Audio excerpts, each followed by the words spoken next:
Ritalin. Yeah. Hey, I mean, have you guys heard of the concept? Are you suggesting we try to raise super kids? What's that? Are you suggesting we try to raise super kids? I am not suggesting that. Is it too late for teenagers? Can we still build their brains? That's an interesting question. We can still build their brains. How should some teachers handle a teacher who insists a child should be on Ritalin? I believe that was asked earlier. Gone through a bunch of things. But the main thing is to find out Doctor, exactly if I may, what practical things could a parent do immediately to make a noticeable difference? Caller, you're on the air. Please answer in 30 seconds or less. Well, some of the things... When you're talking about building capable kids, what do you mean? What I mean are kids that can focus. Are you kids that can suggesting we try to raise super kids? Hey, the bottom line is that... Is ADHD a real problem? Why is it so common these days? Well, it's common because why do boys get diagnosed with STDs so much more frequently than girls do? Right. You know, it's very tough for kids to step up to the plate and perform. I'll tell you who tried to raise super kids. We tried to raise super Hitler kids? in 1939 attempted to raise super kids the way you are. You know, in the early mid-30s to begin with, and then the later 30s, there was a gentleman that was trying his own plan of raising super kids. And if we hadn't a cock blocked him, he might have you know who that succeeded, was? and maybe you can succeed too, I think Dr. you know Cox. who that was, Dr. Cock. You know how that was? No, I don't. Yeah. Hey, on page... I wish everyone could be as successful as you guys, but some kids need a little bit of help. Right. Dr. Cox... His name was Mitch Cumstein. Dr. Cox, on page 205, it says...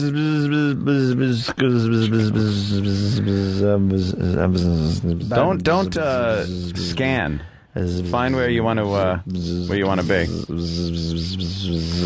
Can these super kids leap over buildings in a single bound? Right. But super kids are also kids that are super efficient, super productive. Got it. Yeah, perish the thought we have some of those. Yeah. Like tweakers. What's that? Yeah. Super efficient and super productive, like tweakers. We got a call coming in from Don the trucker. Don, you're on with Dr. Cox. Dr. Cox. Good morning. I have it here somewhere. It's Dr. Hi, Don. You're on with the good doctor. Good morning, gentlemen. Good morning, doctor. I just wanted to know, doctor, are you actually endorsing withholding medication from children with STDs?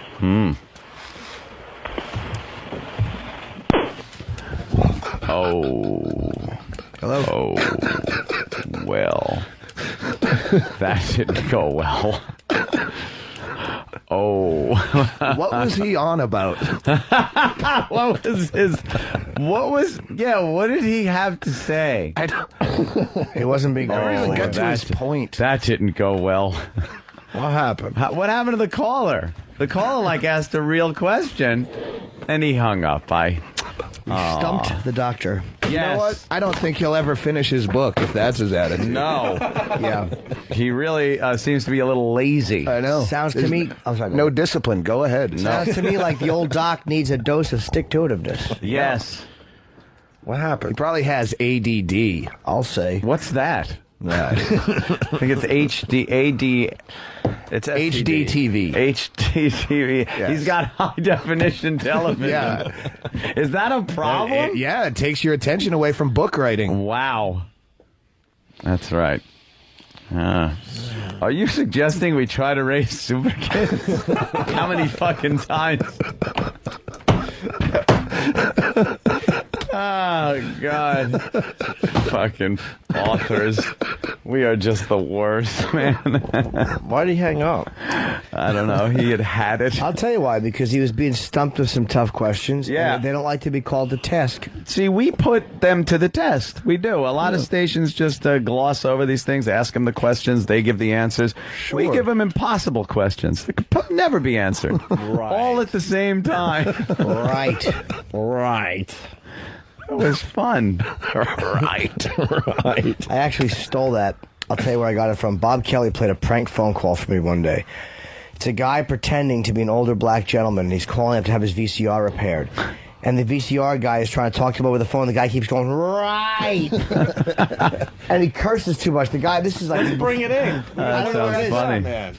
It's before the Jerky Boys, I think. But the guy's like, and the motherfucking RCA, a VCR, and the guy would try explaining it, and the guy would go, right. That sounds funny. Oh, dude, it's a very funny prank call. If anybody out there might know who it is, that's why I'm saying that. Yeah. All right, we got this. Now push your ass in my face and let me tongue fuck you. Clean your gut out with my tongue before you wash it.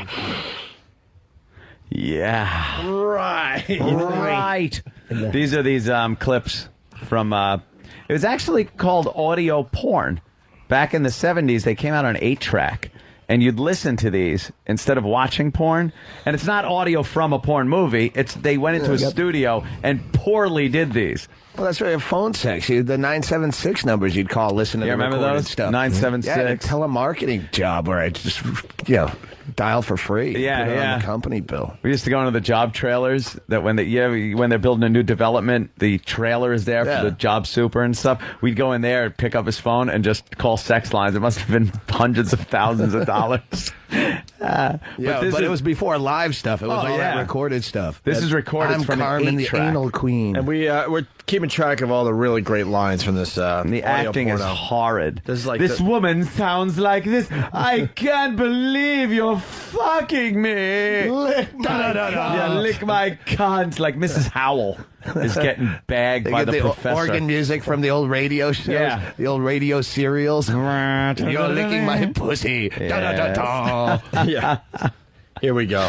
Wonderful. Roll over, damn it. Not on your life, baby. You left out the best part. Put your tongue up my asshole and start licking. Start licking. Right. Come on, Gidget. It's a man who means business. Certainly does. Right. Oh, Dr. Cox calling back? Well, what happened? What happened, Dan? It got dropped, right? Oh, by who? I love that. What? Yeah, I don't think he hung up. Oh, what happened? Why don't we, try to get him back? Yeah, let's get Dr. Cox back. Bite me, fuck me, baby. Fuck me. Bite me and fuck me. Put your hands under my ass and shove your cock up into my belly. Oh, baby, you big baby. I think that's a fantastic example of ADHD. Bite me, fuck me. Bite me, fuck me. She can't commit. She doesn't know. Put your hand under my ass. What do you want? What do you want? Do you medicate her so she just wants to be bitten? Or yeah, bite me. Hey, baby, this is heaven, lover. Oh, you sure as hell are a born cocksman. Oh, I love it. Yeah. Oh. It's a Foley guy there with 2 coconuts. Hello? Hello, is this O&A? Hey, Dr. Cox. No, this is... No. Hold on. Hello? Hi, I'm here. What happened? I don't know. I think something happened on your end. No, Who's this? This is Dr. Adam Cox. Oh, Dr. Adam Cox. Why are you calling the show today? Well, you guys asked me to call you back. Oh, we just talked to... Is that Yeah. the guy we... Who? You were About the just talking to me. HDTV. That's right. The book, No Mind Left Behind. What? No. It's over by you. No mind left behind. Oh, that's a... what's that book about? It's a book about helping kids avoid this problem we call ADHD. See, what you got to do is get another idea, because if you keep writing the same book over and over again, We just talked to an author 10 minutes ago who had the same idea for a same book. Isn't that a coincidence? It Yeah, certainly is. All right, so what can you tell us about this STD thing? Well, you guys, I think by now we've established Yeah. it's not STD. No, it's HDTV, which is fantastic. You watch the game on it? No. No? It's clear as a bell. It's a wide screen, and you feel like you're right on the field. Built for super kids. Exactly. HDTV. Love it. Hey, on page 261, why did you thank Morano Estroff? Why did I thank her? Exactly. Yeah. She's an editor at Psychology Today who has done some good work. Doctor, being a psychologist, how do you feel about testing pregnant mothers for the possibility of Down syndrome? I'm not kidding. I don't know why you're laughing at Down As a syndrome. psychologist, I don't really have an opinion on that. Why would you laugh at Down syndrome? That's not funny. Well, no, it's not funny. But I mean, you wrote. Why would you laugh at Down syndrome? I don't know they're if we talking could about continue this tests conversation. that can show if a child's going to have Down syndrome. And I'm wondering how you feel about that as somebody who's dealing with medications in children with learning disabilities. I'm starting to get the feeling that you guys are like, the guys that I should have helped with my book many years ago because you're so distracted. You could have benefited from this stuff. But if we could prevent these children from even entering the world, wouldn't that be preferable to you having to treat them and write books when you could be out having a nice time? That would not be preferable. I need a lot of help. What could you help me with? Well, yeah. Nature or nurture, doctor? Nature or nurture with this it's always a combination of ADHD, both, isn't it? ADHD-wise.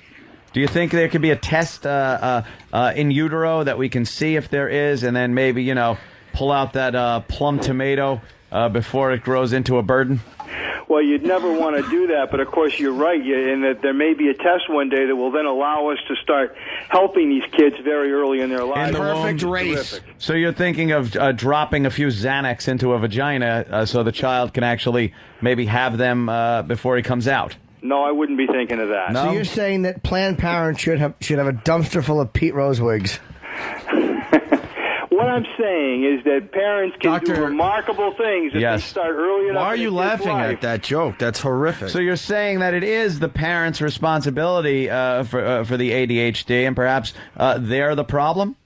I don't think that parents cause ADHD, of course not, but I think parents can do a whole lot to minimize the effect in a kid's life, and there's nothing so bad as getting to 5th or 6th grade and not having had any help, and then suddenly you feel overwhelmed because that's the age when kids, especially boys, turn about 10 or 11, and they haven't had any help. They're in way over their heads because school gets very complicated by the time you get to 5th or 6th grade. Now, how come some kids can hack it and others are slackers?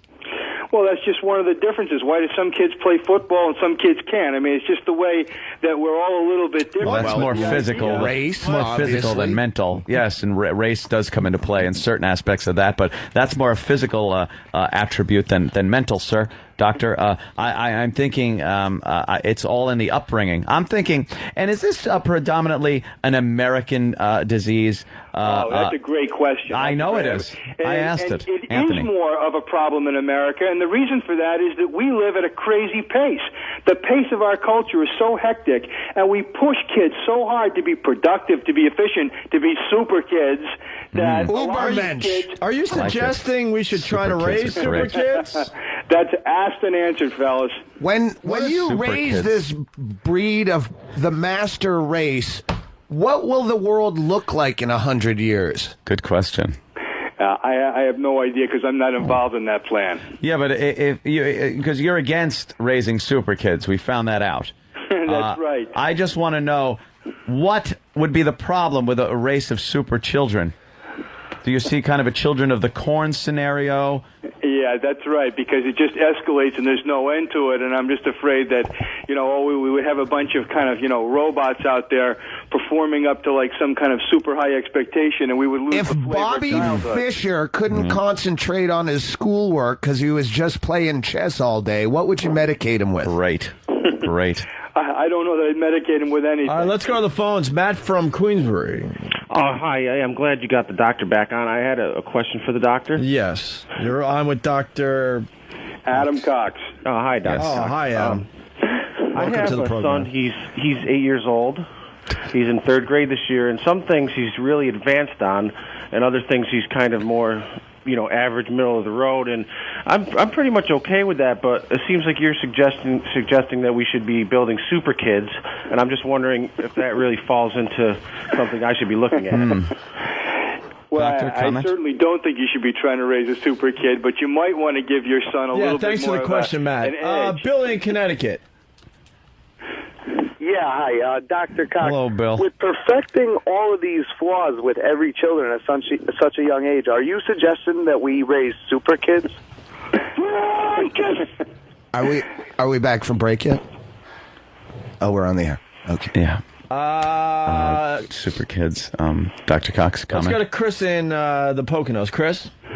Hey, guys. I'm very interested in this. I got a couple kids. Both of them have